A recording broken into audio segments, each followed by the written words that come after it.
Alors chez Audi, à la rentrée, on va faire dans le petit cul. Je m'explique. On connaissait le Q7, le gros 4x4, le Q5, le Q3, et bien voici le Q2, qui va donc arriver en novembre en France, qui sera sur le créneau des stars du marché que sont Renault Captur, Peugeot 2008 et plus même Mini Countryman, puisqu'on est vraiment dans un modèle premium. Donc il sera disponible dans un premier temps avec plusieurs motorisations, 2 essences de 116 chevaux et 150 chevaux et 3 diesels de 116, 150 et 190 chevaux. Alors pour l'essayer aujourd'hui et sur les routes de Suisse, on a opté pour le petit 3 cylindres essence de 116 chevaux. Un moteur plutôt sympa, bien isolé en termes acoustiques, on n'entend pas trop que c'est un 3 cylindres sauf vraiment à aller monter dans les tours. Donc un bloc vraiment très agréable. Une commande de boîte plutôt bien faite avec 6 rapports. Bon, il est un peu creux en bas, mais ça reste un 3 cylindres, donc forcément, il ne faut pas trop lui en demander. Mais une fois qu'on est lancé, très franchement, il n'y a vraiment pas grand chose à regretter.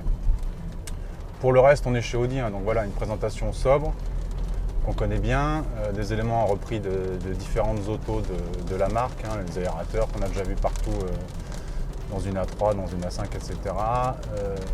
Les compteurs très agréables où on peut avoir l'écran du GPS en taille XL. Une finition quasi irréprochable. Voilà, on est vraiment dans du premium. Pour le reste, en termes de tenue de route, rien de spécial non plus. On est sur un petit crossover urbain plutôt agile avec une très bonne direction. Un châssis assez dynamique, assez confortable. Là, on est équipé en Route 17, très franchement, c'est supportable, excepté sur les petites compressions, mais bon, pas sûr que la concurrence fasse mieux.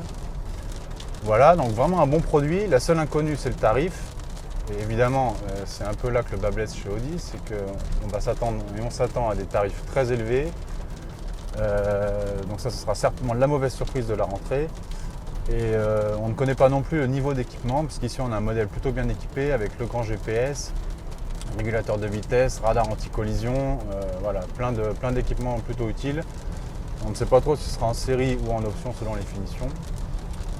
Donc voilà, je ne pense pas que le Captur et le 2008 ont des soucis à se faire, parce qu'objectivement ils ne boxent pas dans la même catégorie en termes de tarifs. Par contre, pour ceux qui voudraient un petit crossover urbain chic, eh bien voilà, la Mini Countryman n'est plus toute seule sur le marché.